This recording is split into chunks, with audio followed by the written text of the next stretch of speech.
ॐ अज्ञानतिमिरन्धस्य ज्ञानाञ्जनशलाकाय चक्षुरुन्मिलितं येन तस्मै श्रीगुरवे नमः।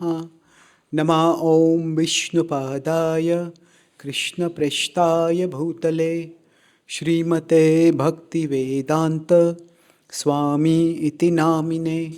नमस्ते सारस्वती देवे गौरवाणी प्रचारिणे निर्विशेष शून्यवादी पाश्चात्यदेशतारिणे वाञ्छाकल्पतरुभ्यश्च कृपा सिन्धुभ्य एव च पतितानां पावनेभ्यो वैष्णवेभ्यो नमो नमः। जय श्री कृष्ण चैतन्य प्रभु नित्यानंद श्री अद्वैत गदाधार श्रीवासादि गौर भक्तवृंद।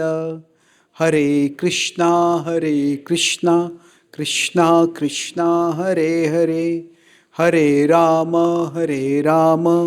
Ram Ram Hare Hare. My dear Lord, please guide us all so that we can approach each other with understanding and encouragement as we try to go through life's troubled journey and come closer to you. Hare Krishna. I'm grateful to be here with all of you today. And some of you have been having given a copy of my latest book, which is Prayers Inspired by Bhagavad Gita. So we'll read something from it and discuss. Can you go to page 242? That is verse 6.32. So in this book I have taken the Gita's verses and tried to see them not just as sources of wisdom. The Gita's verses are also, they are Krishna's message and Krishna's love and Krishna's blessings coming to us. So if we approach them in a mood of prayer, that Krishna, this is the wisdom you have given me, help me to realize it, help me to apply it, then we can make a more personal connection with Krishna. So I'll be broadly talking on the topic of conflicts and especially conflicts among devotees, why they occur and what we can do to minimize and resolve them. So in this particular verse 6.32, so if you like, so we will read the prayer affirmation and then I'll request different participants to read one paragraph from the prayer. So for each of the prayers, so I have a picture of a deity of Krishna from different parts of the world, temples, and then there's a Gita verse translated into English poetry, and then after that there is a one-page prayer about how we can internalize and apply that verse. So if you like, you can repeat after me. My dear Lord, let my spiritual growth increase my empathy, not my apathy. Let's recite the verse if you're comfortable with it. Atma upam yena sarvatra samam pashyati yorjuna sukham va yadi va dukkham sayogi paramo mataha. Who sees all beings as their own, in joy or sorrow, not alone. O Arjuna, that yogi wise is highest in the Lord's own eyes. So would anyone like to read the first paragraph?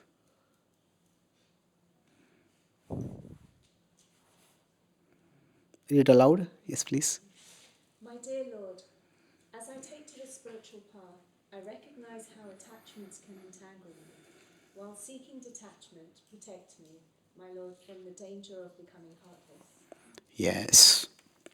So, I'll be writing and drawing some things over here to explain some of the concepts.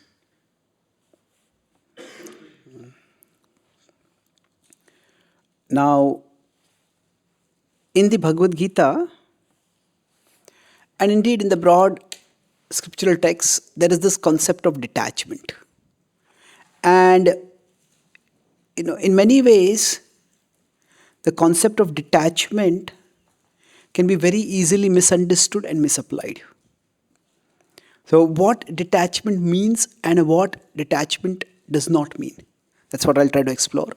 So, one reason I took this topic is that when I travel across the world last about 12 years, I've been traveling extensively across the world, and wherever I go, one of the common concerns I see within the devotee world is that there are differences among devotees which escalate into conflicts. It could be between individual devotees in the community, sometimes it between the devotees and their guides or their counselors, their mentors, sometimes it between congregation devotees and the temple management, sometimes it is within the management, sometimes it is among the temple residents and temple management. So I talk with several devotees who are also traveling across the world, who are in mediation, who are trying to address such conflicts. So sometimes it may feel that the conflicts among devotees are more than the conflicts that we find among people who are not devotees. And sometimes it may also feel that sometimes the conflicts among devotees become sometimes more unpleasant. I was once trying to do a mediation between two people, and one person said to the other person, in a bit of a conciliatory mood, I know you are very angry with me. The second person said, I'm not angry with you. Is anger is an expensive emotion. And I have concluded you are not worth it.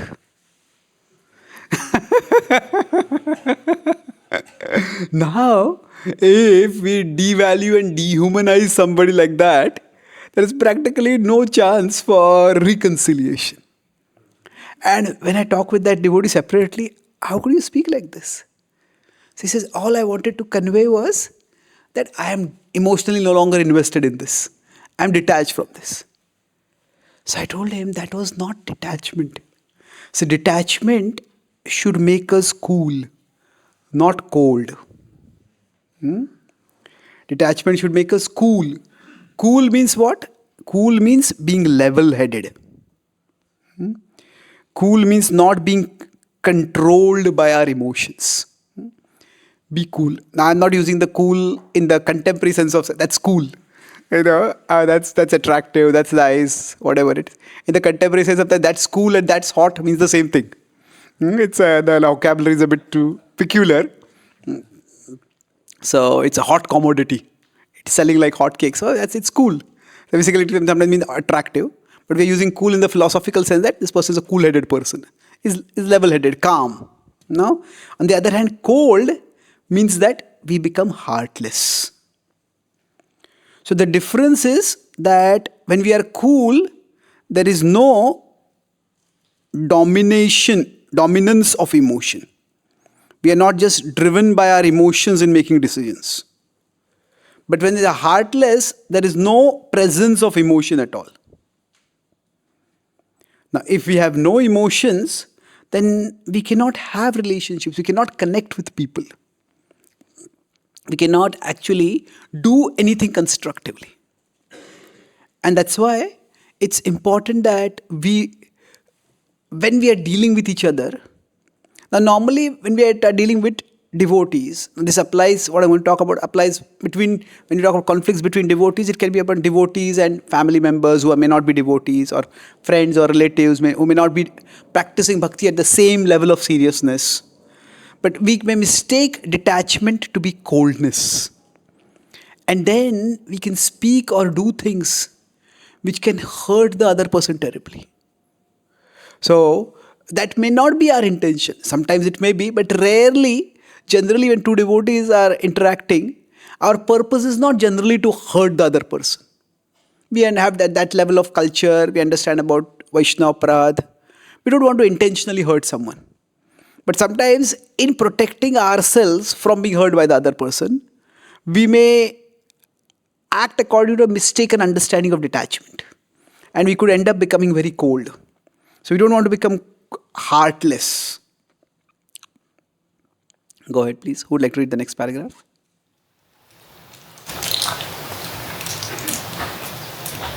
You, my Lord, describe the vision of the topmost yogis who are so renounced as to leave behind the entire world to enter a forest for exclusive meditation. Yet even those so detached don't reject others' joys and sorrows as illusions. Far from it, they become profoundly empathetic. So the point over here is, if you look at this is the chapter 6 of the Bhagavad Gita. So in chapter 6, does anyone know how many verses are there? Sorry? 47, yes, correct. So among the 47 verses, there's an interesting sequence that goes in these verses. It's Krishna is talking from the stage of sadhana to the stage of siddha. That from the start of practice to perfection. And he goes in this sequence multiple times. For example, from 1 to 9, he talks sadhana to siddha. Then again, from 10 to 15, he talks about the process of rising from sadhana to siddha. Then from 16 to 23, again he talks about rising from sadhana to siddha. And then from 24 to 32, he talks about sadhana to siddha. And then after that, there is QA. So now he's talking about different levels of realization. So broadly, in this particular sequence, this is the topmost realization. In this in this sequence of verses, in 28, 29, 30. 28, he talks about Brahman realization. 29, he talks about Paramatma realization. 30, he talks about Bhagavan realization. So the highest conception of spiritual reality, highest realization of divinity has come up over there. And then he's talking about people who have left the world, the yogis who leave the world, that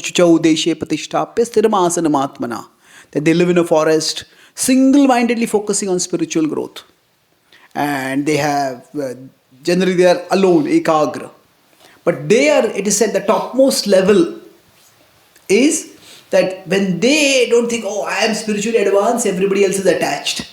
And they are suffering because of their attachments, and they are all in illusion, they are in Maya. Now what they see is that rather than seeing the dissimilarity between them and others, oh, these people are attached, these people are ignorant, I am enlightened, I am detached. Generally, when we look at others, if I am looking at someone else, I can look at them from two perspectives. How they are similar to me and how they are dissimilar. So, for example, if we are dealing with people who are not practicing bhakti, then that becomes a major dissimilarity between us and them. They are not practicing devotees. We use the word non-devotees. Now, personally, I don't like the word non-devotees because we use it often non-devotees to refer to non-ISKCON members. But there are many people outside ISKCON also can be devotees. Now, ISKCON doesn't have a monopoly on devotion, isn't it? So, but in general, every tradition has some less than complimentary way of referring to outsiders. Christians use the word pagans, Muslims use the word kafirs. We traditionally use the word mlechas, yavanas. Now we also generally use the not devotees or karmis. So in some ways, this differentiation that we live according to certain values, we have certain practices. So we have a different identity. And looking at this difference is important so that we can pursue our values. So this is looking at the dissimilar, it is positive when it helps us to stick to our values and our purposes. But looking at how they're dissimilar, it can become negative if it makes us, like going back to the earlier point, heartless. Heartless means, if there is some catastrophe, there's an earthquake, and people die. And if somebody says, oh, what is this? These are all people who are sinful and they are suffering because of their own karma and dying. Now, that is a very heartless way of looking at things. Now, if we just keep looking at the dissimilarities, so I remember when I was introduced to Bhakti, at that 9/11, I was about 4 or 5 years in Bhakti, and 9/11 happened. And one devotee wrote an article at that time. He says that the religious fanatics destroy the material fanatics. And this is just fanatics destroying each other. It is a completely heartless way of looking at it. Now, we are devotees, but still we are human beings. They are human beings. We are on a similar journey. So, Atmaupam yena sarvatra samam pashyati Arjuna. So, there are times when we should be able to put aside all our differences. And we should be able to see that we are essentially similar. And seeing the similarity is talked about in many places. Panditaha Samadarshina. One of the most celebrated verses of the Bhagavad Gita is 5.18.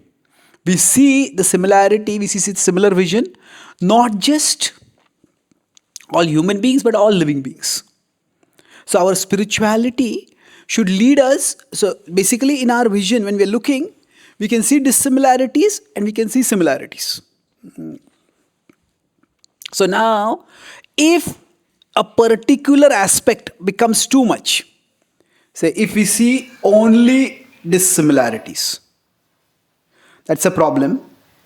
If we see only similarities, there's also a problem over there. If we see only dissimilarities, as I said, what will happen is we will become utterly heartless. Recently, I heard about an incident that happened in Afghanistan, that there's some devastating earthquake.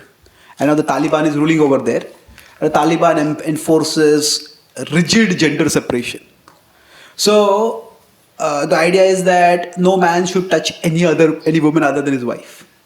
And there were women who were trapped under the debris. And there were no female rescue workers to come and rescue them. The Taliban issued an edict that no male should touch any females. And just because there were no female rescue workers, many women got crushed and died. Now, yes, in any spiritual tradition, there has to be some gender separation. But this is taking it to an irrational degree. It is an outrageous degree. So what happens is, if we see dissimilarity so much that we cannot see our shared humanity, that is a problem. Now, if we see only the similarities, as I said, then we may lose our values. We may lose we are just together and, they're smoking and drinking. I don't want to make them feel hurt. So they offer me to drink some alcohol. I'll also take alcohol. No, we can't just focus only on our similarities. So the idea is that it requires intelligence to know when to focus on the dissimilarities and when to focus on the similarities. So we focus on the dissimilarities so that we can stay connected with Krishna. We don't want to lose our connection with Krishna.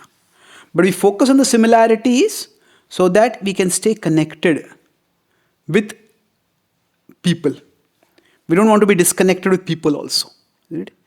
Generally, for any tradition to grow, there has to be a similarity, a significant level of similarity and a significant level of difference of that tradition with the broader world. See, if this is the tradition and this is the broader world. So say we are the Krishna consciousness movement, we are the Hare Krishna tradition, and this is, say, the broader world. Say we could call it the UK culture. Now, if we are completely different from them, then we will just be seen as a weird cult. But if we are completely similar to them, then we will have no identity left.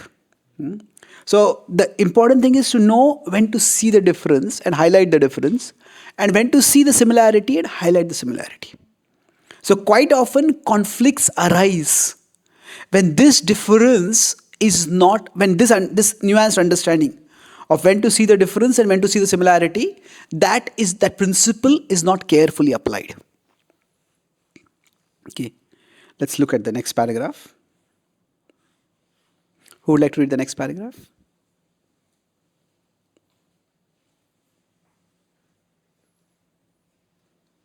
Is everyone waiting for everyone else? Yes, please. My dear Lord, help me to develop similar empathy.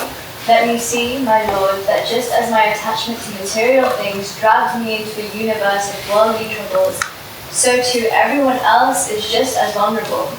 And just as, my Lord, spiritual realization has given me access to a happiness I never imagined, a happiness so fulfilling and vast that both material pleasure and material troubles fade into insignificance in comparison, the same holds true for everyone. Yes. So when you see the similarity, ultimately everyone is a soul, everyone is seeking lasting happiness. Now the specific attachment that different people have may be different. But everybody is held down, even pulled down by their attachments from wherever they are. And if they can become free from those unhealthy attachments, they can rise up. So for some people, their attachment may be to food. For some people, it may be to fame. For some people, it may be to fury. Some people like to be angry. Some people seem to go through life searching for reasons to be angry. There's a culture of outrage in today's world. Like, this is wrong, this is wrong, this is wrong, this is wrong. They don't realize that looking for what is wrong, they themselves are going wrong. Right? So everybody has their vulnerabilities, their attachments which pull them down. So in that sense, we all are similar. So the idea is that if we consider, we are all on a path of growth. Now we all may be at different places. Now there are some things for all of us that lift us upwards. The specific thing that lift us upwards may be different, and there are some things that pull us backward, pull us downwards. So from wherever we are. And in this, we are all similar. So whether it is again human beings in general, devotees in particular, we all have a higher nature, which if developed can help us to grow. And we all have a lower nature, which if triggered can pull us down. And this is a struggle that we are all going through.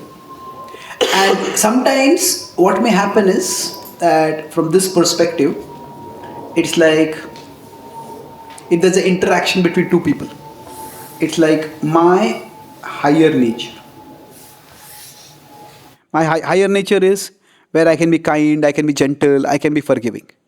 And your higher nature. That means, if we consider my higher nature x-axis, my higher nature is active, it's or yes or no, not active. And okay, let's put it this way. Sorry.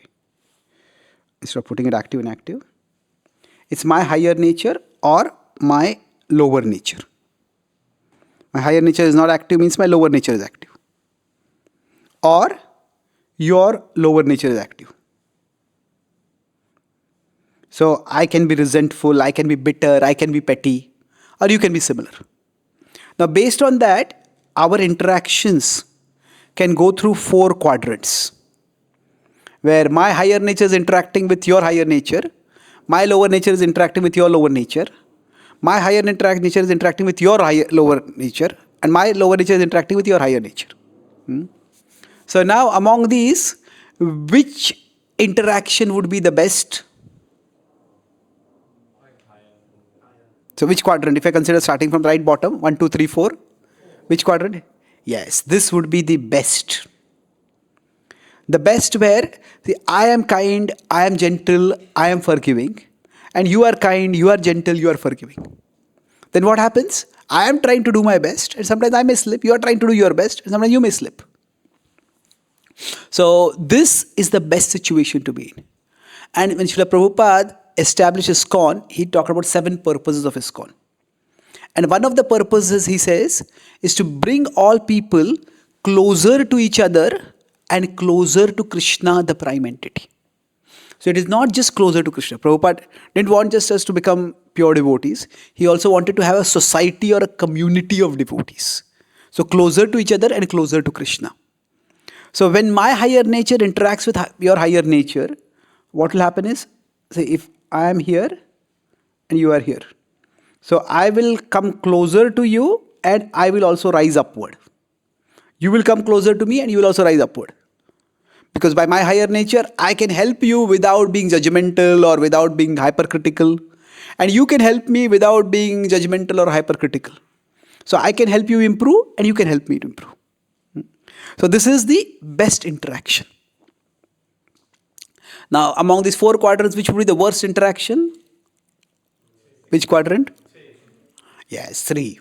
My lower nature interacts with your lower nature. Says, I am irritable, I am bitter, I am vengeful, and so are you. You cannot think of a worse scenario over there. So in that case, what will happen is that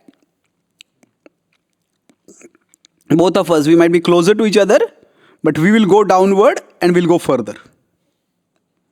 In fact, what will happen is almost the opposite of what Srila Prabhupada said. Come closer to each other and come closer to Krishna. We go further away from each other and we go further away from Krishna. So this would be the worst case scenario. Now, among the other 2, my higher nature and your lower nature, or your higher nature and my lower nature, which is better? Okay. Okay, both are not so good. But you can say, in one, at least I will be acting better. In a sense, if you want to consider, from my part, I am doing my best. So, both of these are going to be tough, but at least there is some saving grace. But tough, from there, something positive can come. Not necessarily it will come, but that later on, when my lower nature is there, but when I am irritable, when I am petty, when I am being mean, and at that time you are kind, you are gentle, you are forgiving, then afterwards, when my lower nature subsides, when I come back to my normal, my senses, then I'll actually appreciate that, you extended yourself, you tolerated me. And then maybe that phase will be difficult for you, but maybe after that, we'll come closer to each other. And vice versa. The same thing can happen the other way also. So for all of us, when we are interacting with each other, it's best if we can situate if both the people involved are in quadrant 4. I am calm and you are calm and we work together. If I am irritable and you are irritable and we work together, it's going to be difficult. Now, I'll talk about how we can try to get ourselves in the 4th quadrant and why we might go out of the 4th quadrant. And what we can do to get ourselves back. Let's look at the last paragraph now. Who would like to read the last paragraph? Yes, yeah.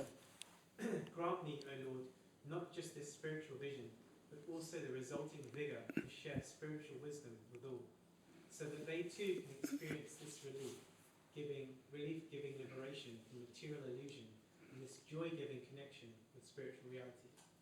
O merciful Lord, let empathy and compassion be the fruits of my spiritual growth, never apathy or coldness. Yes. So now, when we have spiritual wisdom, one part of spiritual wisdom is that understanding that we all have a higher nature, we all have a lower nature. We have a divine side, we have a less than divine side. So, and we try to develop our divine side, and sharing spiritual wisdom is not just about giving talks. It's actually about inspiring everyone to also develop their higher nature. So, let's try to look at this last part now, which will go about for 2.5 hours. That's my lower nature speaking. So I'll speak for about 10-15 minutes and then we'll have some question answers.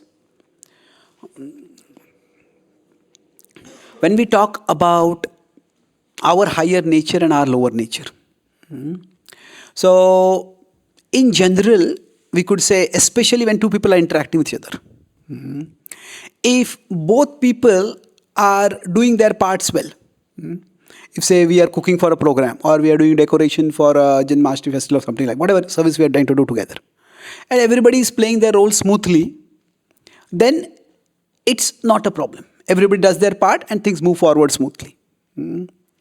Now, generally, if I am here and you are here, and both of us, I am doing my part, you are doing your part, things move along smoothly. But two ways things can go wrong. Now, one is that one person does something in an extraordinary way. When that happens, the other person can become insecure. This person is so good. And then if this person is so good, everybody will praise this person, everybody will notice this person. Nobody will notice me, nobody will praise me. Nobody will even care for me. Now, it's important to understand that insecurity is not the same as envy. Envy is where we want to pull the other person down.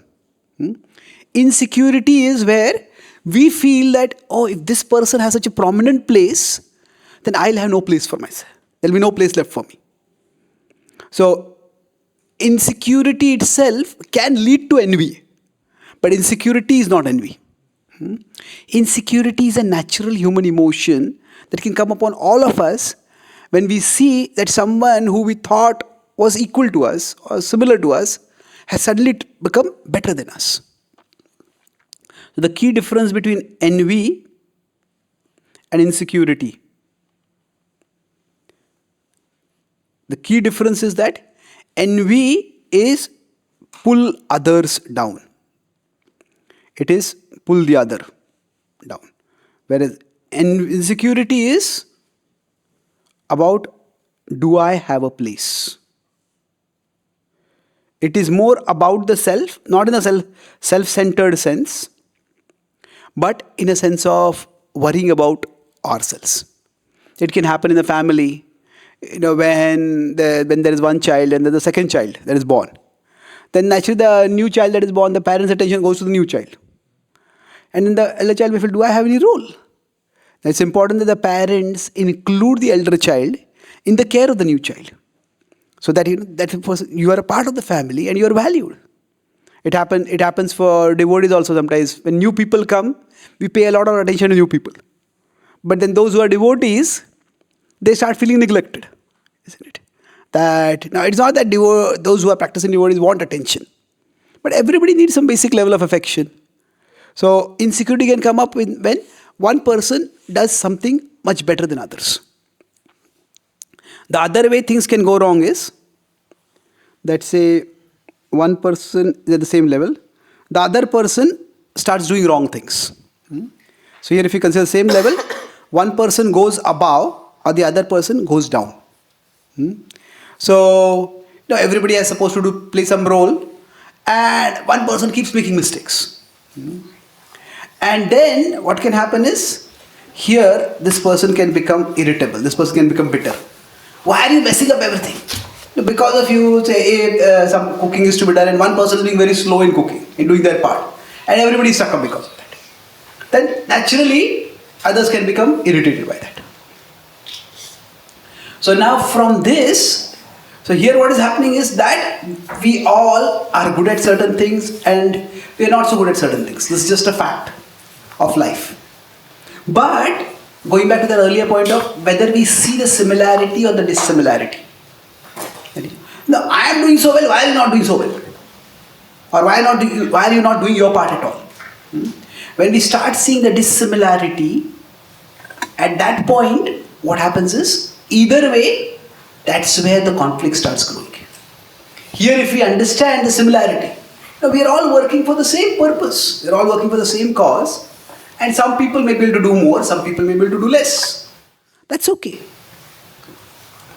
In the story of the building of the Rama Setu, the Hanuman and the Vanaras they were building bringing giant boulders. And the squirrel was just bringing some dust particles. So when they focus on the dissimilarity, what happened? You're just coming in our way. You get out of our way so that we can build the bridge faster. So the Vanaras saw the dissimilarity between them and the squirrel. But what did Lord Ram see? The similarity. He said, you are helping me build the bridge, and that squirrel is also helping me build the bridge. You are doing it according to your capacity. I am doing it, the squirrel is doing it according to its capacity. So the idea is, whenever there are dissimilarities, how do we see the dissimilarities? So if I can see those dissimilarities in a positive, charitable way, then it's my higher nature is being activated. And the chance of the conflict escalating decreases. We can work amicably. We can manage things. Sometimes I fall short and you cover for me. Sometimes you fall short, I'll cover for you. Like that. But when you do something wrong and my lower nature is activated, or I do something wrong and your lower nature is activated, then we go down this track of escalating conflicts in 3 ways. This is the last part of the talk, that sometimes there is a traffic jam. Jam means what? You just can't move ahead. So like that, sometimes there can be a relational jam. The relationship just stagnates. There's a conflict, there's a collision, but there's no movement forward. So when someone is doing something which is wrong, or somebody is doing something which creates problems for others. Say there was a program and we were going for a retreat, and we are supposed to cook we are supposed to cook food for 100 people. But then 150 people turned up. And then what do we do at that time? Now somebody could have said, oh, we are going to have this program, better cook for more people. In case more people come, we should not have shortfall of food. Some other person says that, no, it's Krishna Prasad. If you cook more, it will go waste. We don't want to waste Lakshmi. We don't want to spend Lakshmi unnecessarily. So now in this case, what has happened is, say the person who said cook more was right. The person who said cook less was wrong. But then from that point, how do we deal with that situation? So broadly, whenever there is a difference between two people, we can go look at that difference, especially difference here in terms of somebody has made a mistake. And how do we approach that mistake? So at one level, we can see it as a judgment error. Everybody can make a judgment error at times. We are all human, and we say, suppose you're supposed to come for a program, and we thought, okay, it's going to take 30 minutes. And then we find out that the traffic situation is going to take 1.5 hours. And by the time we reach the program is already over. And say we were supposed to drive somebody, or somebody was supposed to drive us, and we get angry with that person. No, there's a judgment error. It's annoying, but it is understandable. Now we can go beyond that, and we can say there is an ability deficiency. This person just doesn't have the ability to do particular things. So somebody, for example, says that, okay, you are supposed to do crowd control and you didn't do crowd control, therefore you are fired. Now why? You just don't have the skill set. You just don't have the temperament. You just can't do it.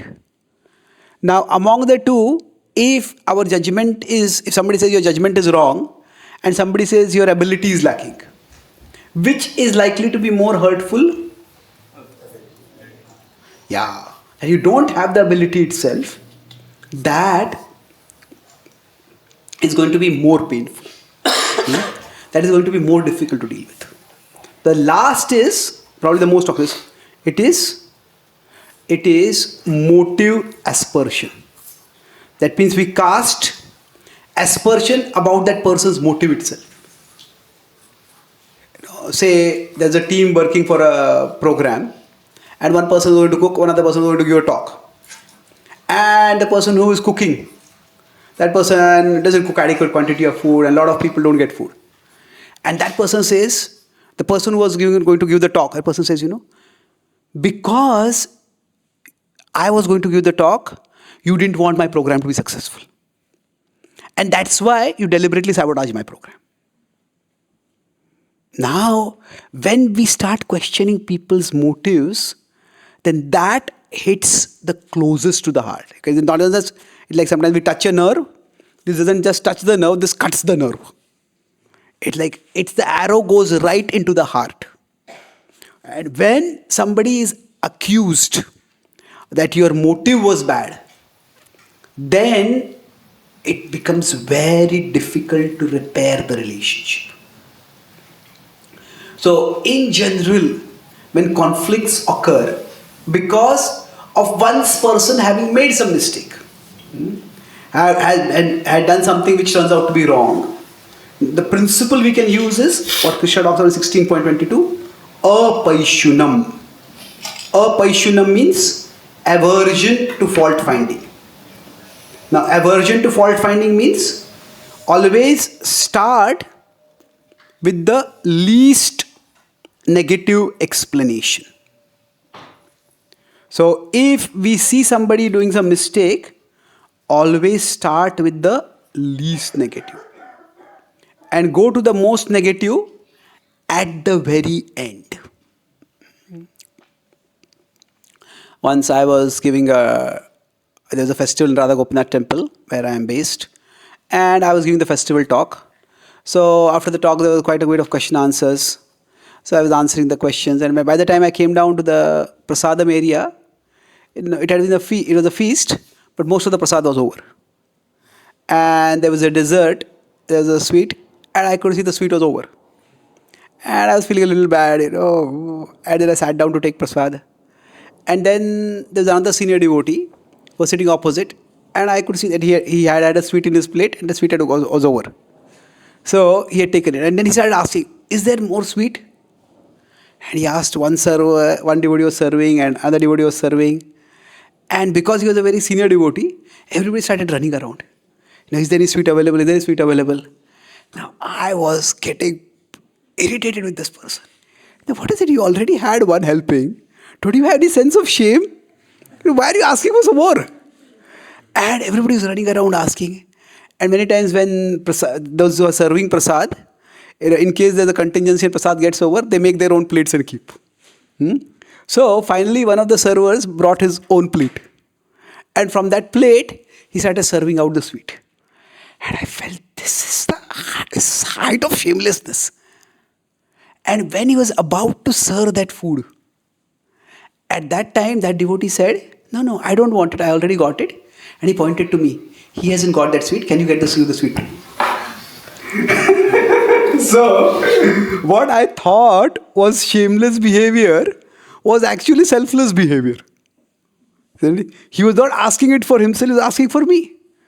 So, but if that other devotee had not brought that food from that plate, brought that sweet from his plate and tried to serve to the other person, serve to that devotee, I would not have come to know also. So, based on the context, somebody is asking for sweet, they actually think it's for themselves. So, what I was thinking is, what an attached person. So, it is a complete misreading of the situation. So, in general, what happens when we interact with others? If I am here, the other person is here. So, what I can see is only their actions. Now, beyond that, the intentions that led to the actions, that is unknown to me. But we often jump to conclusions about the intentions. And that is where problem starts coming. Just before I came here, I was in Rishikesh. Rishikesh is the world yoga capital, but it's also become the capital of adventure sports now in India. So there is bungee jumping over there. Now somebody jumps from a high mountain down, it can be quite risky. But the most dangerous jumping is not jumping from a mountain top. The most dangerous jumping is jumping to conclusions. And that is the jumping we all tend to do. So essentially, one of the things if we want to minimize conflicts will occur because we all have lots of things to do, and in serve Krishna, there are challenges in serving Krishna. There are obstacles that come up, and there will be differences of opinion that come up. So the basic principle is try to start with the least negative motivation. for the other person's actions. Try to be the most charitable in ascribing any motive, any motivation for their actions. And that way we can de-escalate the conflict. So I'll give a couple of examples of this and then we'll have questions. If we consider the story of Vali and Sugriva, I have elaborated this quite elaborately in my book on the Ramayana, Wisdom from the Ramayana. So now what happened is, in the case of Vali and Sugriva, Sugriva misunderstood Vali and Vali misunderstood Sugriva. What happened? Both of them had a misunderstanding. I won't go into the full story, but they had both gone to chase after a demon who was terrorizing their kingdom, and that demon ducked into a cave. And Vali said, I will go inside the cave and I will deal with the demon, and you stay at guard at the gate. In case there is it's circular and he comes out, you deal with him. So Sugriva said, no, let me come inside, we will both deal with him. He said, no, you stay here outside. Because Vali was the elder brother, Sugriva agreed. Vali was also the king. And then Sugriva stayed outside for a long time, and he did not hear anything. And finally he heard the screaming of the demon, but he did not hear any sound of Vali. And then he saw blood trickling out and he became alarmed. He did not hear any sound of Vali and he thought Vali has been killed. He thought, if this demon is powerful enough to kill Vali, it will be difficult for me to deal with the demon. He will kill me also. If I am also killed, then he will go and destroy our entire kingdom. Our kingdom will be defenseless. He said, I have to trap this demon. And he got a huge boulder and with great effort blocked the entrance so that the demon would be trapped inside. So now Vali had survived, but Vali had chased this demon for a long time. And normally he would roar triumphantly when he would win. But on this day, after chasing the demon, he was so tired that he conserved his energy and did not roar. When he came out and he saw that the cave entrance is blocked, he said, what happened? He called out for Sugriva. He couldn't find Sugriva anywhere. And he was already tired, but somehow he rested, he survived. He found something to eat in the cave, and for days and days he was struggling to try to open the cave entrance. And finally he succeeded. And he came out and he saw, did anything happen to Sugriva? He didn't see any signs of any struggle or any fight outside. And he just saw Sugriva's footprints going back from there. Now what had happened? Sugriva came back and he told the citizens that Vali has been killed. There was a statewide grieving. Because Vali's son Angad was too small, then eventually the minister said, you become the king. And he reluctantly, with a heavy heart, as a duty to his brother and to his citizens, he agreed. Now when Vali came back to the kingdom, already suspicion was mounting. How did that boulder come and exactly close the entrance of the cave? And when he came and he saw Sugriva on the throne, how dare you try to kill me so that you can grab the kingdom? I trusted you. You are not just my brother, you are my best friend. The rage that came over him, he just wanted to beat Sugriva to pulp. Now Sugriva had no chance. He also knew about Vali's anger. So he realized that rather than getting beaten up, I'll live for another and tell my tale another day. And he fled from there. Unfortunately for Vali, what happened? That Sugriva fled confirmed his suspicions. Why would he flee if he was not guilty? Now the other citizens and Vali's own wife Tara, she tried to explain to him that, this is what Sugriva thought. Now Vali was so angry, he said, you are so naive. You think any demon could have killed me? What do you think about my power? How could you believe Sugriva? He says, he spun a yarn and all of you fell for it. And he absolutely refused to believe anything positive on Sugriva's side. Now in this case, what happened? Both committed mistake of judgment. Neither of them had a wrong motive. When Sugriv thought, when Vali said initially that Sugriv, you stay outside, he just didn't want the demon to slip out. When Sugriv decided to close the entrance, he again didn't want the demon to terrorize their kingdom. Now, so basically, when Vali saw Sugriv on the throne, it was not that he hated his brother, but it is understandable misunderstanding, you can say. But the problem was that Vali went to the point of saying that you are a traitor. And then, see what happens, sometimes we say that if somebody is angry, anger, let it go for some time, it will become cool. The person will cool down. And that is true, but that's not the only thing that happens. If anger goes on for a long time, it becomes cold. And it becomes cold, it becomes hatred. And hatred is far more dangerous than anger.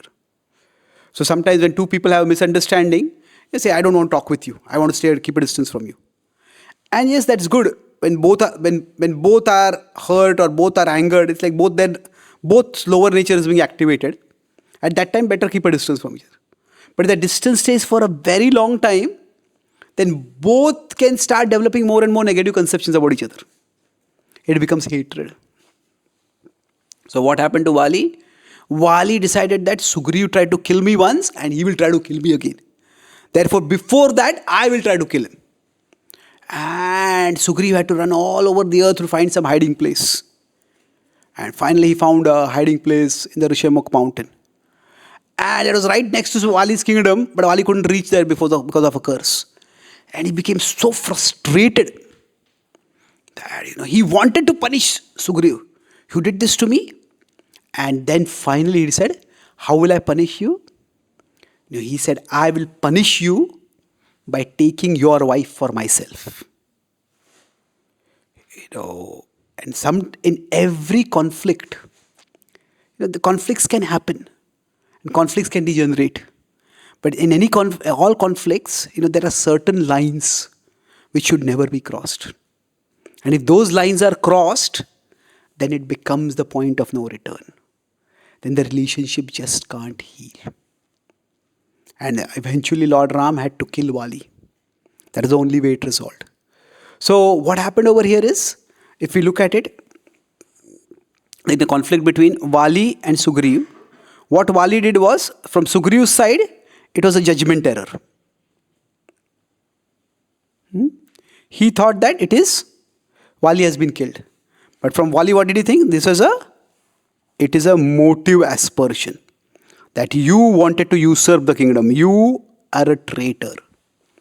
And that's how conflicts got escalated. And it became not just a conflict, it became a fatal confrontation. Now, in contrast, if we look at, say, Ram and Kaikai, this is the other example. So now, what Kaikai did to Ram was terrible. For no fault of his, Ram was exiled. So Kaikai's actions towards Ram were quite negative.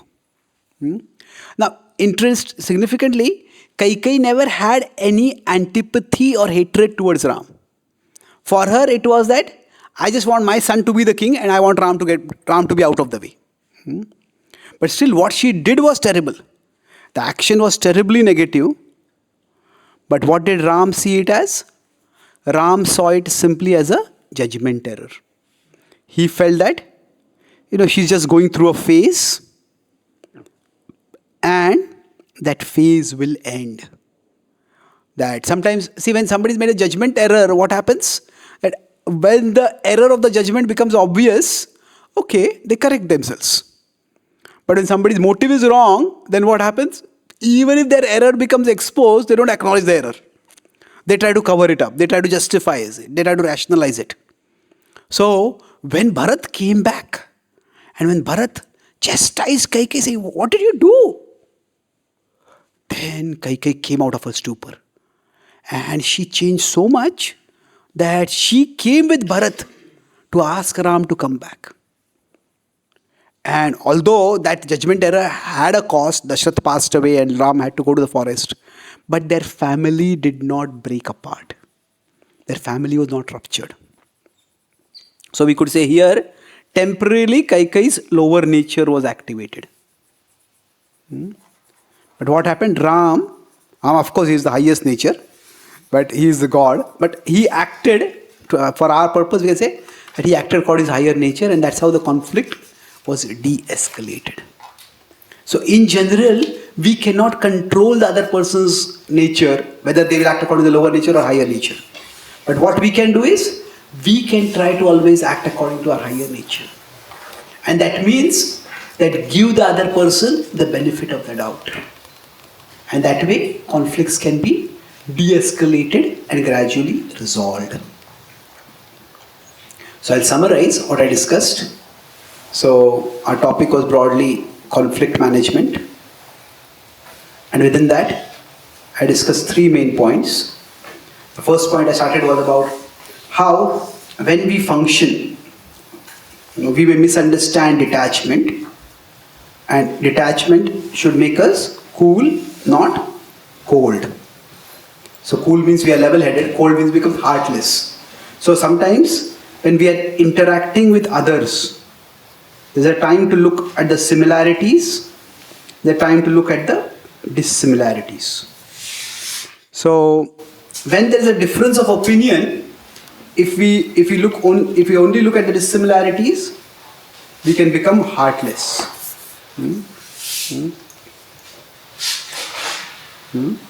If you only look at the similarities when dealing with others, we may become identityless. We may not have any distinctive identity, we just lose ourselves. So we need to be able to balance both. So we discussed how do we achieve this balance. So in that I talked about how we have our 2 natures. So sometimes we may act according to our higher nature. So we talk about the higher nature. I'll just use the short words. My higher nature and your higher nature. Or your lower nature and my lower nature. So the best is where both are in their higher nature. The worst is with both are in the lower nature. So we discussed how to try to, now we cannot control where the other person is, but what we can try to do is, we can stay in our higher nature. And how do we stay in our higher nature? We talked about when there are error, when the conflicts arise because of differences of opinion and ultimately differences in action, and when the conflicts arise from mistakes done by somebody. So how do we evaluate the mistakes? What is the acronym we discussed? JAM. Yes. J was what? Judgment error. So start with the most charitable explanation. So first, think it is a judgment error and let it go. And second is, it's a ability deficiency. That person is not, this doesn't have this ability, they don't have the competence. That doesn't mean they're a bad person, but they just can't do this. But third is, motive aspersion. This person has a bad motive. So if we are in my higher nature, then I'll be able to see that I'll go towards 1. If I'm my lower nature, I will ascribe the lowest motive to your action. And we discussed that how the Vali-Sugriv conflict degenerated, whereas the Ram and Kaikeyi conflict did not degenerate so much because of the difference in perception. So Vali-Sugriv conflict, it degenerated, it went downwards, whereas the Ram-Kaikeyi conflict was resolved because they acted according to Ram acted according to highest nature, and eventually Kaikeyi also returned to her higher nature. So let us pray that we can all, going back to the starting prayer. Sorry, okay, let's recite this prayer. I'll open the screen once again. You can repeat after me if you like. My dear Lord, let my spiritual growth increase my empathy not my apathy. Let me not become judgmental. Let me remain understanding towards each other. Thank you very much. Hare Krishna. Is there any question or comment? Anybody has? Yes, please. You have a mic or you can speak? Yeah, you can.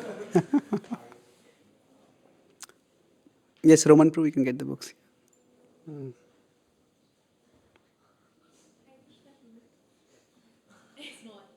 Thank you for your thank you.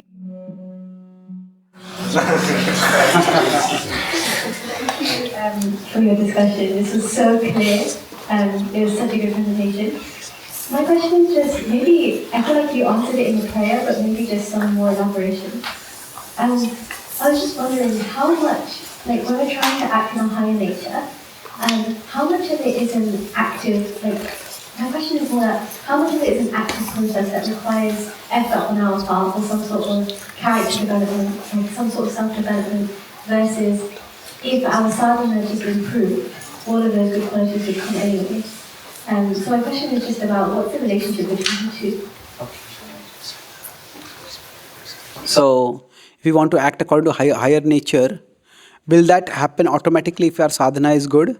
Or do we need to consciously endeavor to develop that higher nature? See, the answer to this will depend on whom you ask. But you would say, my understanding, I'll tell you that, see, when we talk about bhakti itself, we can have a narrow understanding of bhakti or we can have a broad understanding of bhakti. A narrow understanding of bhakti means what? Like basically we say that yasya asti bhaktir bhagvatya kinchana, that verse, that whoever is doing bhakti, they'll develop all good qualities. So that's true at one level. But the narrow understanding of bhakti would mean that you just do your sadhana, you study scriptures and all good qualities will come. But we don't always operate according to the narrow understanding of bhakti only, isn't it? So, if you want to build a temple for Krishna, or if you want to cook for Krishna, we don't say chant Hare Krishna and you'll become a good cook, isn't it? You have to learn cooking, isn't it? If you have to build a big nice temple, you not chant Hare Krishna and the architect, you'll become a good architect. It doesn't work like that. So, if somebody has to build a temple for Krishna, then they may not necessarily get an architectural degree, but they have to have some knowledge of architecture and they have to study for that. So, if in the ambit of bhakti, so narrow understanding of bhakti is only devotional activities. In the sense that you could say just direct activities. Let's put it as like bhakti means only sadhana. But a broad understanding could be bhakti also includes various forms of seva and whatever is required for that seva. So if somebody is going to serve by promoting social media outreach, then how social media works, they have to learn that. And that is also in the ambit of seva. So if learning skills can be included within the ambit of bhakti, then why can't learning values be included in the ambit of bhakti? Isn't it? So we don't have to, suppose somebody reads some books about how to become more sensitive in their speech, if they're a little harsh in their speech. Now, if devotees have written some books on that, that's great. But if devotees have not written any books on that, if you read some other books, there's nothing wrong in it. It depends on what is our purpose. If our purpose is to serve Krishna, the ambit of bhakti can be quite broad. So for some people, and to conclude this answer, for some people for whom some conditioning might be very less, say from the past itself, in their upbringing, they grew up in a very cultured home, and they were always very careful in their speech, and in general they were sensitive. Maybe they had a little sometimes they would get angry. They start practicing bhakti, and the anger goes away. Naturally, they behave in a cultured, dignified, sensitive way. They speak that way, rather, not just behave, speak specifically. But so suppose somebody came from a conditioning where they grew up in a culture where, every second sentence had a swear word. And that's the way people spoke. One devotee was telling me that he grew up in a tough neighborhood in America. He says that the only conflict resolution technique I learned in my growing up was to raise your voice. Whoever's voice is louder, that person wins. Now, if somebody is coming from that kind of upbringing, they may need that kind of background, then they may need some more effort to learn to become more sensitive. So it's not that everybody has to read many, many books for developing character. But two things. If our service requires that particular attribute, and if our background has made that attribute difficult for us to attain, then putting in some concentrated effort for developing that attribute is not outside the ambit of bhakti. Okay? Thank you. Any other questions or comments? Yes, Prabhu. Here, ahead.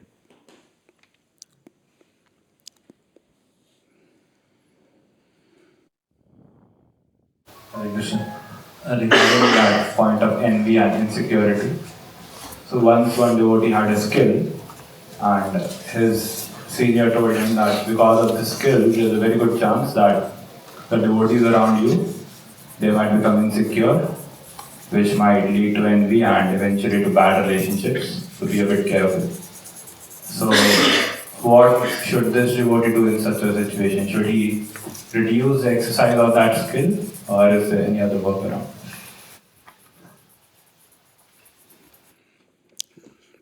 So if somebody has some special skill and the manifesting of that skill can make others insecure and eventually envious, should they not manifest that skill? I would say that sometimes we have to be a bit context sensitive. Like when Lord Ram is ready to go to the forest and initially he's telling Sita that you stay in the kingdom. At that time he gives her some guidance about how to stay. And he says that when you are in Bharat's presence, don't glorify me. Which is an interesting statement to make, that Bharat has just become the king. Now for whatever means he has become the king, Ram is talking about a future scenario. That if Bharat has become the king, and from some way he has become the king, Ram was supposed to become the king. So in front of Bharat, if Sita starts glorifying Ram, then that can trigger insecurity, that can trigger envy. Now Bharat is not like that, and it's not likely to happen at all. That's what eventually is seen. Bharat is completely unattached to the kingdom. But the point is, Ram is giving a guidance over there. That if somebody has taken up a service, and they are doing that service, say if we attend a devotee's class, and the devotee has spoken on a particular topic, and after we hear that class, we start glorifying some other devotee who gave class on the same topic. And we don't appreciate this class at all. Isn't it? Now, if you appreciate the class and then say, okay, that class also I learned something and there's some similarity, that's a different thing. So see, there is a particular forum where glorification should not be done. So that context sensitivity is required. So if, say, we are in a particular place where some devotee has been invited for doing kirtan. That devotee is playing a particular instrument, and say we can play that same instrument better than them. But that whole program is organized for them. Say, just consider event, say somebody's birthday is there, and on that their birthday, maybe they are going to show how they have learned to play a flute, and they come and play the flute and they play it well, and on that occasion which is meant for them, we play the flute and we play it better than them. And it's what is it called? It's like, what is the word in English for that? Not steal the thunder. It is steal the moment. There's a phrase for that, that is a special moment for someone and you steal that moment from them. That causes bitterness. Unfortunately, that's what Karna did to Arjuna. When Drona's students were exhibiting their martial skills, Karna came and he stole what was supposed to be Arjuna's special moment. Now, it is not that Arjuna was an egoistic person, but it was not in the best of taste. Now, I am not. That's a whole complicated situation. But my point is that Arjuna had reason to feel annoyed and angered with Karna. So there are certain forums where maybe a person should not exhibit their talents. Say if a senior devotee is giving a class, and maybe they are speaking on a particular topic, and we have studied that topic more than that devotee. But if it's their community, if it's their followers, and when they are asked a question and they give a wrong answer, then we are in the audience, should we correct that senior devotee at that point? Should we show our knowledge at that point? No, we should not. So I would say in certain forums, definitely we should be cautious about exhibiting our abilities. But I would say that it should never be made into an absolute principle.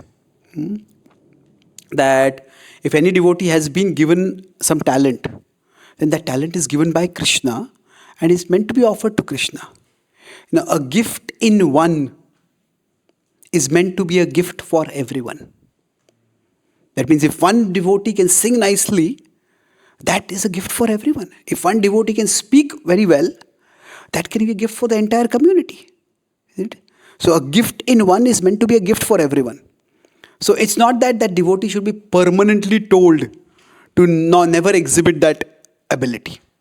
So in certain forums, it can be curtailed, but eventually other forums need to be created where that devotee's ability can be nurtured and developed and used.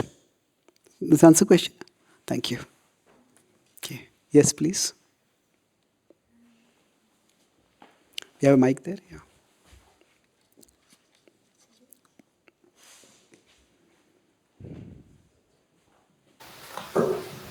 Thank you so much for your wonderful class. I know you gave the examples of Griva and Bali, but practically in our life, so say if we have a relationship, we care about that person, but they've completely misunderstood us. We have good intentions, but then they are not willing to, or they're completely they're not willing to speak to us. In that situation, how would we practically act in a higher nature in order to mend that relationship when actually we had no bad intention in the first place? Yeah. So if we had no bad intentions, but the other person has completely misunderstood us and they're not ready to talk with us at all, how can we act according to our higher nature?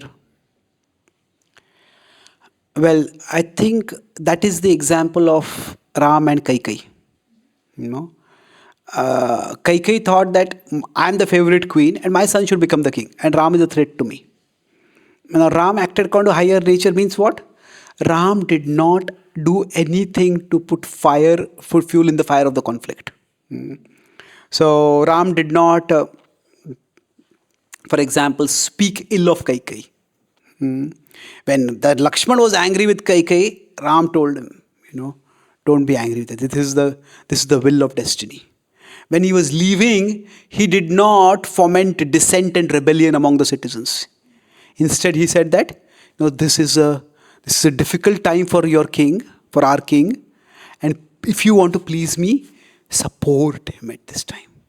His mother was shattered, and he told his mother that, she felt that lifelong I was neglected. Although I was the senior most queen, I was neglected in favor of a younger queen. And now, just when my son is supposed to be the king, she has not only deprived of the kingdom, she exiled him. She felt angry with Kaikai and she felt angry with Dashrath for having allowed it to happen. And she said to Ram, I cannot live over here. I'll come with you to the forest. And Lord Ram shifted her vision. He said that this is the time when Dashrath needs you the most. That the queen he was closest to, the person who he brought so close to him, that person has hurt him terribly. And this is the time he needs you the most. So rather than, rather than painting Dashrath as a victimizer Ram helped Kaushalya to see Dashrath as a victim in need of help. So basically, that person may be bad mouthing us, that person may be criticizing us, making allegations against us. Now, we may have to defend ourselves, and we may have to clarify our actions or our positions to those who are ready to listen. But we don't have to go about bad mouthing that person. So I think that's the best way we can act according to higher nature. If we have some senior devotee, some senior with whom they have a relationship and we have a relationship, we can go and tell our side of the story to them. Maybe they can talk with that person. So it says, and sometimes some time has to go. I said not too much time, but sometimes some time has to go before they become open to hearing from our side. So see, one of the ways in which anger works is anger creates certainty. It's a false certainty, but anger makes us certain. This is what was done and this is why it was done. And therefore this person is a terrible person. So as long as that person is operating in that certainty zone, it's very difficult to talk with them. So it's either we have to let time bring them out of the certainty zone, or we have to have somebody else talk with them who can get them out of their certainty zone. And then eventually things can be resolved. Okay? Sometimes things may not be resolved at all, but then over a period of time, see, the world is a big place. And sometimes the Prabhupada said we cooperate. He wanted us to cooperate. And yes, we want to cooperate. But if we can't cooperate, then we can cooperate. Cooperate means you operate here, I'll operate here. So everybody needs their space. And sometimes providing space to people who have strongly different opinions can ensure that both of them have their space to grow. See, the Pandavas were extremely united. 5 brothers were very united. And yet, when Krishna went as a peace messenger, he asked his minimum requirement. What was it? Sorry? 5 villages, not 1 village. They are all Kshatriyas, they all need their Kshetra. Everybody needs their space. So sometimes you just have to give the other person their space and we find our own space and move on if the things cannot be resolved. Okay. Thank you. Yes, Prabhu. Hare Krishna. Thank you so much for enlightening us on this really important topic. I was just thinking about this insecurity and envy, and how insecurity is thinking about myself and where do I fit in and where is my place, and that insecurity can come from maybe some past life karma or our upbringing in this life, or something we may have gone through, some trauma, and that can leave us feeling insecure, and then in different situations that can then, like you said, it can lead to envy, but it doesn't have to be envy. So I was just wondering if you could maybe speak a bit about that point of what to do when one is feeling insecure, and how we can not let it turn into envy, and what we can do with that insecurity. So our insecurity may come from a past karma or some past experiences. So how do we deal with that insecurity without letting it become envy? It's difficult, and I don't think there's any one standard way of doing it. Because see, insecurity is where it's a very tender, vulnerable state we are in. I would say that 2 things. One is in our relations, and the other is in our vision. So what I mean is that in our relationships, if we consider both of these, in our relationships, there are people who strengthen us, who encourage us. There are people who value us. There are people who value us, and there are people who devalue us. And everybody will have these 2 categories of people. That's just life. Some people will praise us, some people will criticize us. Some people, we do one thing for them and they will be so grateful. Some people will do 100 things for them and they will be critical that we didn't do the 101st thing. That's just the way it is. So what we need to do is, see, the worst situation is where we put ourselves here. That means we overvalue those who devalue us. And we devalue those who value us. That is why somebody speaks negative and we just make that like a definitive judgment about us. And somebody encourages, appreciates us, you say, oh, you always keep speaking like this only. We devalue us. That is the worst place to be in. The best place is here where we value those who value us. Now, valuing us doesn't mean always praising us. Sometimes they may also correct us. But basically, they see value in us. And we don't overvalue those who devalue us. Okay. So, we need to find in our social circle people who will value us. And we need to value our relationship with them. That is one way to deal with insecurity. And that's why one of the principles in Bhakti is also having like-minded association. So if my interest is studying scripture and teaching scripture, and if I associate with people who are building big temples or cultivating large communities or doing some big tangible projects, if I associate with them, I'll always feel insecure. What am I doing actually? Isn't it? So if somebody who is doing a lot of service in terms of raising funds, they surround themselves with devotees who are very scholarly. And they discuss, oh, this person knows so many shlokas, this person knows this scripture, this person read this book. What am I doing with my life? So they'll start feeling devalued. So we all need like-minded association. So that way we will be valued and we'll be able to value those who are valuing us. That's one thing. That's in terms of our relations. And the second is in terms of our own. If all of us have certain strengths and all of us have certain weaknesses, we could say that can take it further and we can say we all have certain things which are like blessings for us and we all have certain things which can feel like curses for us. So in general, if we focus too much on what is wrong with us, then that will lead to insecurity. Oh, I can't sing, I can't manage, I can't speak, I can't do this, I can't do that, I don't have this ability, I don't have this, I don't have that. That will lead to insecurity. But if we focus on our strengths, on our blessings, then we will have that sense of security. And the original idea of Varnashram was basically both these principles were included. That Brahmanas associate with Brahmanas, Kshatriyas associate with Kshatriyas. So they have a similar value system.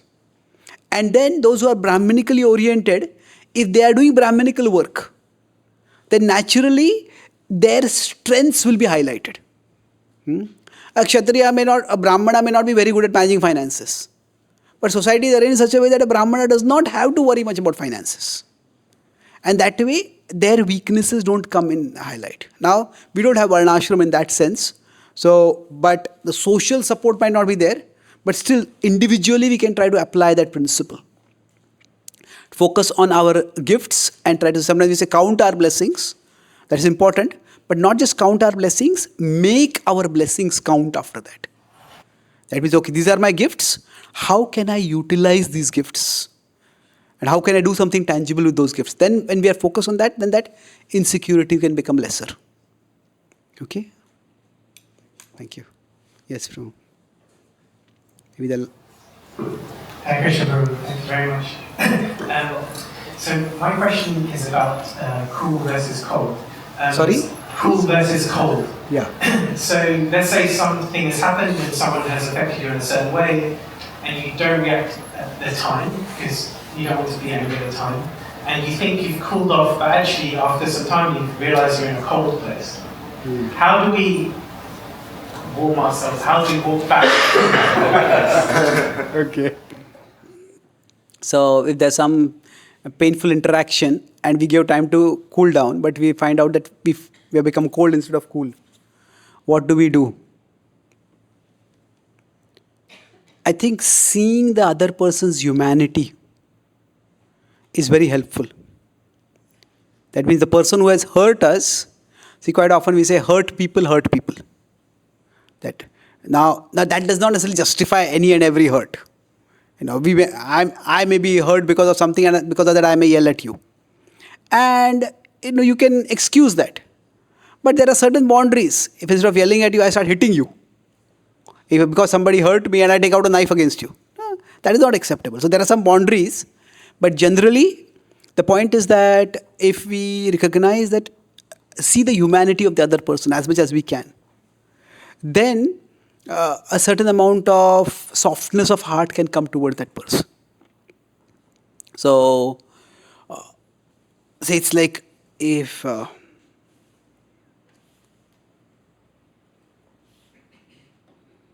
am here and say the other person has hurt me terribly, and because they have hurt me, then what has happened is, like, I have created a defensive wall, so that I just don't want to interact with that person. Now that wall can be a way of coldness. I just don't want anything to do with that person. And sometimes that may be required for safety, for our own protection. But we could do is, if there is someone else who has a relationship with that person and who has a relationship with us, then through that person, we may be able to see the human side of that person. That, that person is also going through their struggles, and that person is also having their challenges. So I think that is one way to bring some warmth. Now, after we bring some warmth also, if that other person still remains cold, then it may be difficult. Like, that's why I said sometimes, some people get along with some people just don't get along with some people. Now, but even with people we don't get along with, we don't have to spoil our relationship with them. That's the idea is, you work here, we'll cooperate. We have our space and they have their space. But in general, the more we can see their human side, the more that warmth will come up. And that's how we'll be able to reconnect with them. So Yudhishthir always had a lot of fear of Karna, because he considered Karna to be a great threat to Arjuna, who was his greatest asset. And then when Karna was killed, Yudhishthir celebrated. But then later when Kunti told that Karna was your brother, Yudhishthir felt completely shattered by that. And then he came to know that Karna had promised Kunti that, I will not kill any of your other sons. Yudhishthir realized that he had an opportunity to kill me and he spared me. And then when he was killed, I celebrated that. What kind of person am I? Now, of course, in that case, there were many other exigent factors involved. So, my point is that when Yudhishthir saw this side of Karna, not only that he is my relation, but he spared my life. Because in his own way, he cared for my mother. It was not so much caring for his mother, it was more, you could say, caring for his reputation. Kunti had come to him with a request. He says, no, come on to the Pandava side. So he had that reputation that whenever anybody comes to me for charity, they will never go empty-handed. So he said that you will not go empty-handed, you will always have 5 sons. That was not what Kunti had asked. Kunti would have wanted Karna also to live. But my point is that when you see the human side of the other person, then the warmth can come in the relationship. Okay? So if we rationalise, eventually that rationalisation will affect you at the heart level. Is that right? Sorry? So you're saying if you can rationalise, eventually the rationalisation at the mental level will affect you at the heart level. Rationalize. What do you mean by the word rationalize in this So context? to see the human side of someone, you're understanding where they're coming from, their background, what has made them the way they are. It's a rationalisation at the mental level. And you say that will eventually filter through to the heart level. Okay. Yes, you're using rationalizing in the sense of reasoning. Yeah. Okay. The word rationalize has a slightly different meaning also. But anyway, so reasoning, yeah. So yeah, yes, I think it's not just thinking through. I think seeing the human side means just getting more information about the other person. So see, when the heart has become very cold, it's very difficult for the heart to be touched directly. Generally, when the heart has become cold, the way to the heart is through the head. So there has to be some information which broadens our perspective. And then after that, okay, maybe the emotions also change. There can be heart-to-heart connection if there is no negativity between people. But if there's no negativity, then it's very difficult for the heart to be touched directly. Okay, thank you. Yes, maybe last question. Thank you, Shishra. I think you kind of touched upon it as you were opening, that devotee communities tend to have much greater impact of conflict.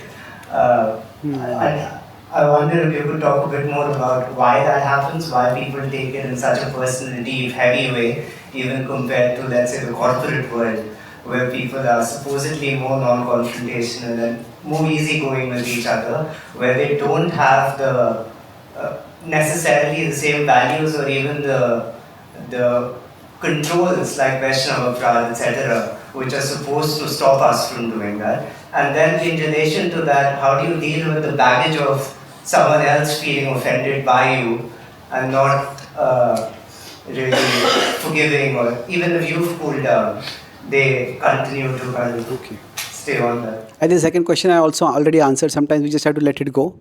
That is, we just cooperate. Sometimes that person not ready to reconcile, we can't do much about it. We let them operate in their space, we operate in our space. Now regarding the first question about why do devotees have more conflicts than say non-devotees? I think I addressed that in the JAM acronym, but I'll make it a little bit more clear. So the point is that for us as devotees, the first thing is that we are much more emotionally invested in what we are doing.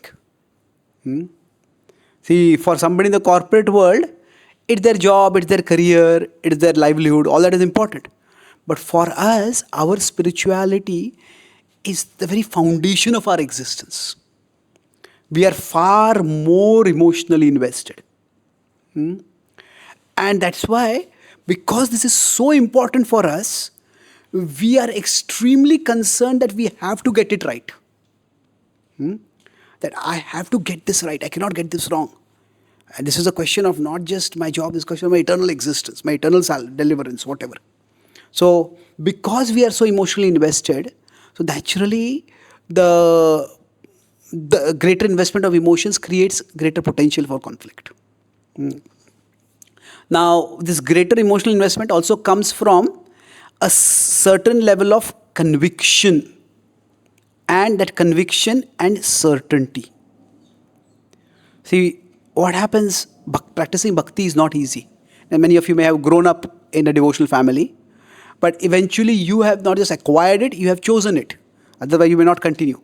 So when we are practicing bhakti, we have to have a certain level of conviction that what I am doing is right. We are going against the world. And that conviction comes from a certain level of certainty about our beliefs. This is right.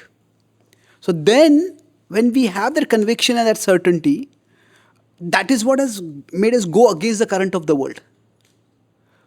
And then when in the devotee community, we encounter somebody who has a different understanding of bhakti, who has a different way of doing bhakti, then that can threaten the foundation of our bhakti itself.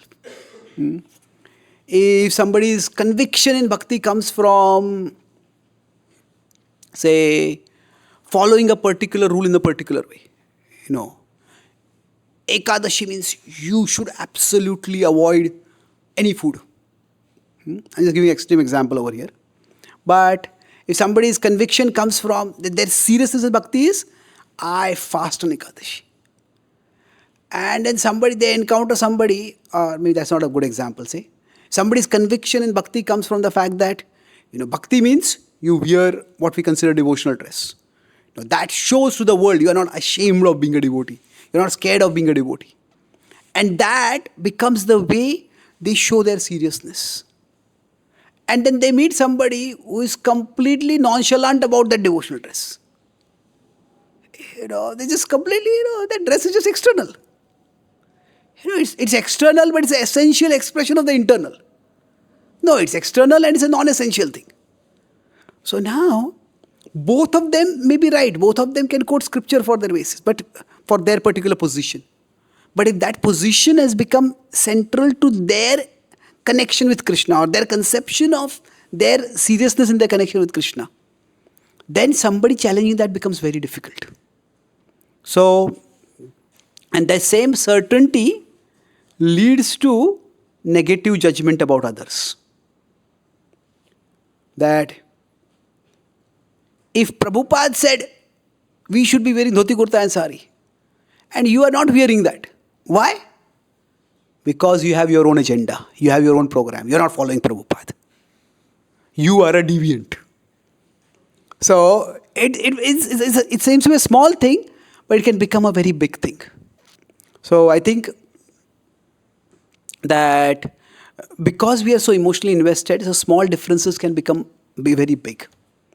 So the solution to this is that, when we talk about spiritual seriousness, there are two pathways towards spiritual seriousness.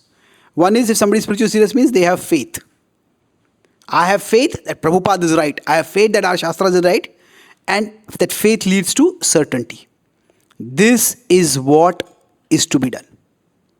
That is one trajectory of spiritual seriousness. And this is what has been traditionally emphasized in our institution.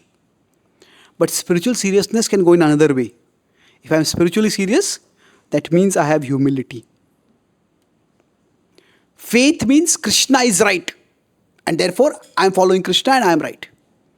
But spiritual seriousness could also mean humility. Humility is Krishna is far greater than my capacity to understand Krishna. Prabhupada is far greater than my understanding of Prabhupada. So if we have humility, then that humility will lead to comfort with uncertainty. This comfort with uncertainty is the essential point of Achintya Bheda Bhed. So Achintya Bhed, is Bhed, is it different? It is same. So it's Achintya, we can't know. And it is not just a comfortable point, it's a celebratory point about our philosophy. We just can't know. So this particular trajectory is actually essential if you want to have a community of devotees. This trajectory may be good for individual growth. That person can grow individually in their bhakti, and this is the right thing, and I'll do it, and I'll go towards Krishna. And they can go towards Krishna. But if you want to live in a community, different devotees will have different conceptions, and having some amount of humility, that if I have been practicing bhakti for 20 years or 30 years or 10 years, and I have certain conception, and if somebody else has also been practicing bhakti for 10 or 20 or 30 years, and they are doing bhakti differently, then does that mean that they are wrong?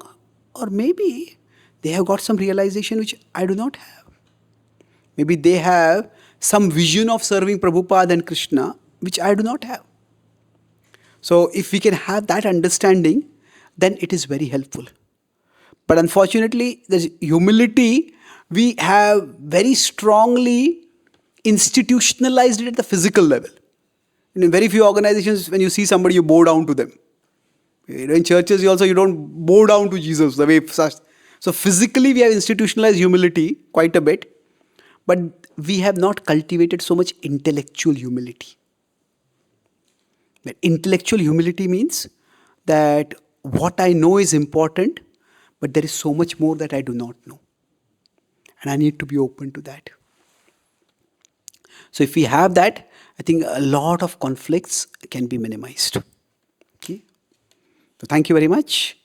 Srimad Bhagavad Gita ki jai. Srila Prabhupada ki. Gaur Bhakta Vrinda ki jai. Gaur Premanandi.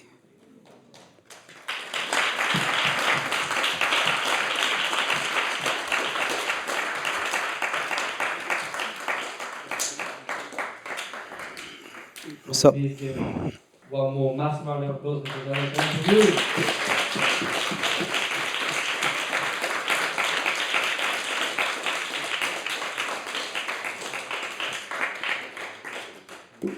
So just a couple of announcements. This is my WhatsApp channel. Every day I share a prayer based on the Bhagavad Gita, one article, and also one question answer. So if any of you would like to join, you can get that. And I have a few books here if any of you would like to have. This is prayers inspired by Bhagavad Gita, which we have discussed from. There are 122 prayers over here.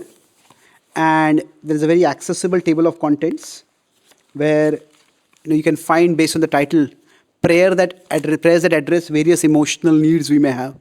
There are prayers when we feel lonely or misunderstood. There are prayers when we feel lost and directionless in our life. Prayers when our desires start becoming wild and unmanageable. Prayers when we feel very dry and spiritually dry and devotionally very far away from Krishna. So many devotees have told me that especially reading one prayer before their daily chanting helps them to connect more with Krishna. This is one book. And then this is a similar book about prayers, but centered on Srila Prabhupada. When Prabhupada went to America, he composed a prayer, Markine Bhagavad Dharma. He had a formidable challenge of sharing Krishna Bhakti to an audience who knew nothing about Krishna. So what were his thoughts? What was his vision? So this is, especially if we want to share spiritual wisdom with others and they are not able to understand it, but in general also, if we have a service which is very difficult, which seems almost impossible, so how can we be both dependent on Krishna at the same time diligent in doing our part? So that is there. And then at the end there is also an overview of Srila Prabhupada's life story based on the acronym Prabhupada and 8 life lessons from the 8 stages of his life. And then this is Gita for the CEO. This is published by HarperCollins, one of the biggest publishers in the world. And it is a national bestseller in India. And like I was having these conceptographic diagrams. So there are illustrations explaining the concept. So I have taken 10 key principles from the Gita which relate with daily life. It's not just for CEOs. Ultimately, each one of us is meant to be CEO of our own life. So when we are not able to succeed, then when should we attribute that lack of success to destiny and just accept it? Or when should we push on and move ahead? Well, how does karma, destiny, all this work in our life? So there's a whole chapter on karma and destiny and learning to be resilient when life knocks us down. There's a chapter on sensitivity based on 8:17.15 in the Gita, how we can learn to speak more sensitively and effectively. There's a chapter on mindfulness and what is the mind when we have these emotional ups and downs. There's a whole section on insecurity and how to deal with insecurity in our daily life. So like that, there are 10 principles from the Gita. And this is also a book that you can give to your friends or colleagues or co-students who may not be able to directly connect with the Gita. So all these books are available, and I'll be here for some time if you have any further questions or if you'd like to have the book signed. Thank you very much. Hare Krishna.